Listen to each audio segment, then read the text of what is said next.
Hello. Today I'm going to be expanding on a Substack news article I wrote on my newsletter last week. And it's basically about three new, exciting, emerging areas of content, specifically image-based content, that we're not only seeing now, that I think we'll see a lot more of in the future, especially as more people start to get access to DALL-E 2, especially as multimodal image models start to, take more of society by storm. More people start to use them.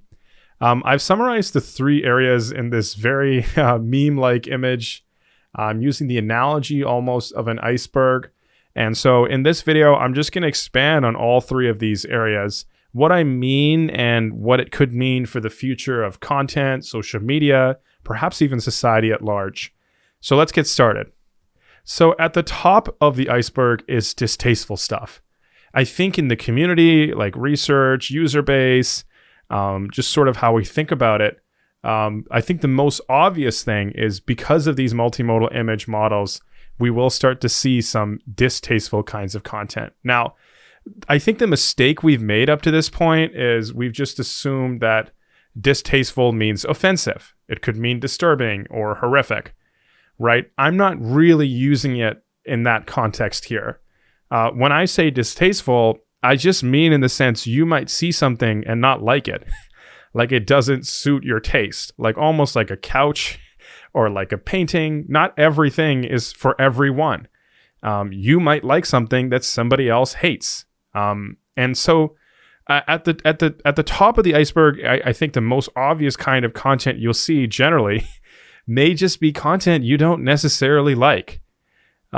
The vast majority of art, I would suspect, is art that you wouldn't like. It's, you would consider it to be distasteful. And that's just a you thing, right? Like art is certainly subjective. The point that I'm making with this stuff is, a lot of time is spent on safety, as it should, on dangerous, offensive, horrific content. But I actually think at the tip of the iceberg, we'll just see far more just distasteful stuff in general, regardless of the offensive stuff. And obviously, we should be addressing those safety concerns as a research objective, as an industry. But I'm just putting it out there. I think the most obvious kinds of content that will grow will just be distasteful stuff. More and more people will have access to these kinds of models, and they just have different worldviews, different life experiences, different tastes, different levels of experience. So that's the main argument. There is sort of a counter argument that I included in this article. So certainly with DALL-E 2, by adding the keyword digital art into your prompt at the end, it makes it look nicer and more artistic. And so there is a counter argument here that perhaps not everything will be distasteful. Perhaps actually a lot of it, it will raise the aesthetic bar of society and art and creativity in general. But anyways, going back to our awesome iceberg, I think the most visible, like sort of the beginning of this theory that I have, it starts with you'll just see more distasteful stuff. And I particularly, especially mean on social media. I'm not going to comment on like perhaps the industry, like Hollywood or something like that, or something you'd see on Netflix. Like I specifically mean on social media, you'll just see a lot more stuff that you don't necessarily like. And it could be good. It could be good. Other people could view it as good. It's just you might not like it. Underneath that iceberg, when you start thinking about it, I think one of the areas that DALL-E really excels at is helping you visualize things that you, your friends, or perhaps the world has never seen before. So I wrote, this could be content that defies a physical reality or just the unwritten arbitrary rules of society. So in this one, this is one of my DALL-E 2 generations, X-ray scan of a rock singer, right? Now, I just don't think this is something that has been done before. I mean, it's possible. Somebody's holding a guitar and he's just like, you know what, let's run that X-ray scanner, right? But it's just sort of, with DALL-E, we can visualize things that, we've never perhaps seen before. I suspect most people in their life have never seen something like this before.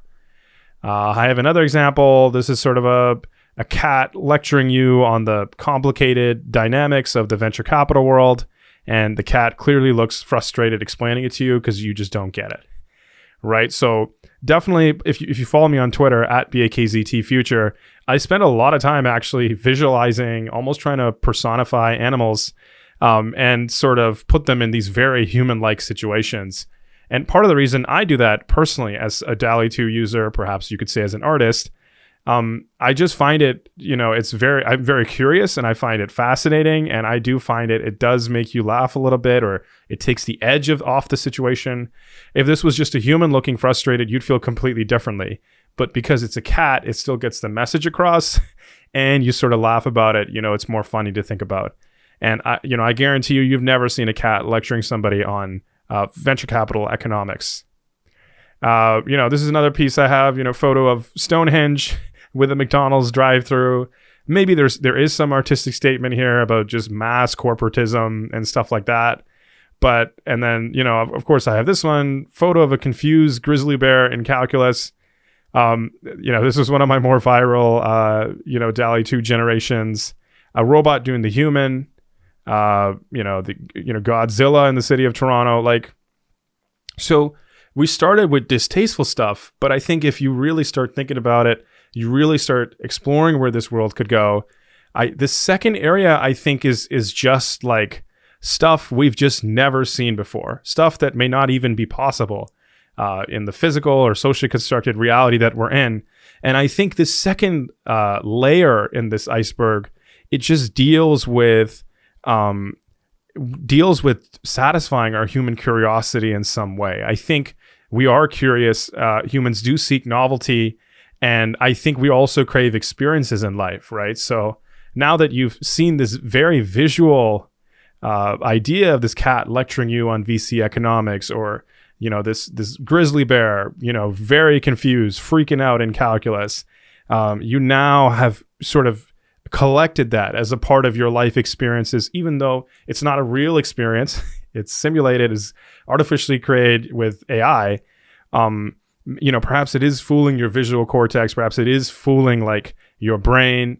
I think there's more to this area of just, we're just, curious people, and we'll look at things that are visual. It'll interest us more, and it's part of our sort of life experience. How we're wired is just almost crave novelty. Then at the bottom of this pyramid is what's kind of known as stuff you can't unsee. And so this is, I guess it's a combination perhaps of the first one and the second one, but it's really about when something new gets made that it has an impact on you for some reason. It's just in your head. It connects with you in a personal way. It definitely defies, the constructed reality that we live in, right? And at this level of the iceberg, stuff you can't unsee. We're all the way at the bottom now, down here. I'm not talking about the offensive stuff, right? This is not like, the ethics or the, horrific, that kind of stuff. I'm kind of just talking about things that, solicit this very strong reaction in you. And so I gave some examples. So the FedEx logo has an arrow in it. Once you see that, you can't stop seeing it. This one I think is a very good example of stuff you can't unsee. Do you guys eat the burger with or without the peel? And I just think there's something about it that it just defies this social convention, that it just makes you upset, right? Like it solicits this reaction of, how dare you eat that burger in that way? And of course, this is something common. Everybody, I'm assuming at this point, has eaten a burger before, right? You just don't eat it with the wrapper. Justin Bieber eating a burrito sideways, right? Like, this is the idea of, I'm assuming most people eat a burger the correct way. I'm sorry, eat a burrito the correct way.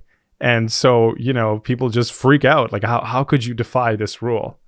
I've attempted to create some unseeable content of my own.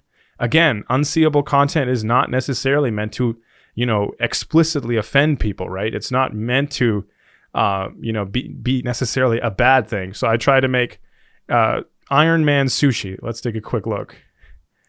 Right. Probably this was my favorite. But again, like, it's sort of like, I think, sushi is an art form in a way, right? And to sort of mix it up with Iron Man, like it's and now you've seen it, you're just like, okay, like now I know what that looks like, but I didn't necessarily want to know, right? Friendly pencil sharpener. I mean, we could take a look at this one too, right? So this one you can't really unsee because they're a little bit eerie, even though they're trying to be friendly. Especially this one, I can see you being like, yeah, I didn't really want to see that. It's kind of a little bit eerie, a little bit scary. I don't fully trust the pencil sharpener, even though it's smiling at me. I got this one of the photo of an athlete cat explaining its latest scandal at a press conference to journalists. I think this one was the one that went super viral. And I mean, maybe it's just memorable, right? Like you're looking at the emotional, you're looking at the facial reaction of the cat. It's so determined to sort of plead its case, right? And you've never obviously seen a cat in this scenario. This is the first cat. And, maybe it solicits a reaction. Maybe it sticks with you, right? And then this one, so a group of yellow minions presenting talk on stage about their AI research at NeurIPS. This is like the big AI conference every year. And I mean, this one is it's kind of unseeable because the minions don't look right. They look eerie. They don't look like a correct shape. It's just like they don't look friendly, even though this is the exact idea. And it's kind of unseeable. I can see this kind of being the stuff of nightmares, right?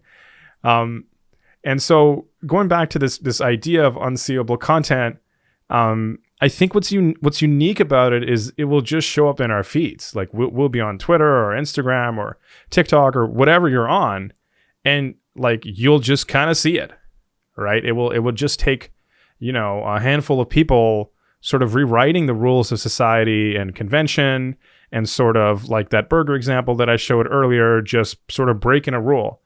And none of this stuff is actually happening in real life, right? This is just DALL-E 2 or some kind of multimodal model in the future, sort of like imagining it. It's just pixels.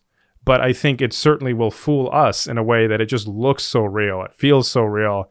And in a way, like maybe the stuff you can't unsee is art, right? Like it's art in the sense that it solicits a strong reaction. It can be polarizing. It makes us rethink the parts of our socially constructed world that don't really make sense, right? And maybe we have too many rituals and ways of doing things that don't quite make sense, right? Like I think if you're eating the burger in this way, for the most part, like why? But on the other hand, why not, right? Like why do we care so much about the format in which a burger is eaten? And so at a larger level, maybe this could help us rethink a lot of the things, rules that we have in our society, which are really arbitrary, which is kind of the point of art in the first place, right? So anyways, this is not an exhaustive list of all the different buckets of content we may see. Again, I think these are three sort of areas that, again, you're going to be on social media as these tools like DALL-E 2 become more ubiquitous. I think these three kinds of areas you'll just see a lot more of. And as you think about them more, you start you may even see these categories everywhere. And so anyways, that was sort of the point of the article. This is, very early on in the idea. I'm thinking to maybe explore it more, expand on it. Maybe there's a level below stuff you can't unsee, right? But anyways, it's an interesting idea, and I think it sort of taps into sort of this emerging future internet culture, like what it could mean and what it could be like. And I think, like I talked about in my series, GPTX, DALL-E, and our multimodal future, I think multimodal creativity will be the dominant form of creativity, at least for the next 2 to 10 years. And so, I just wanted to share that. And so please let me know in the comments below, how do you think about these three buckets? Do you think they don't quite make sense? Do you think the analogy of the iceberg is incorrect? What experiences have you had so far with DALL-E 2 generations? Have there been things that you've come across which, made you feel a certain way, or you felt it was distasteful, without calling out any particular artist or work? But like, what has been your experience so far? Have you come across any kind of DALL-E 2 generation which you can't unsee for whatever reason? Now that you've seen it, you're just like, yep. And also, what's been your experience just coming across these on social media? Do you find it overwhelming, the amount of content you're seeing on social media generated already by DALL-E 2? Anyways, thank you so much for tuning into this video. I'll catch you in the next one. Bye.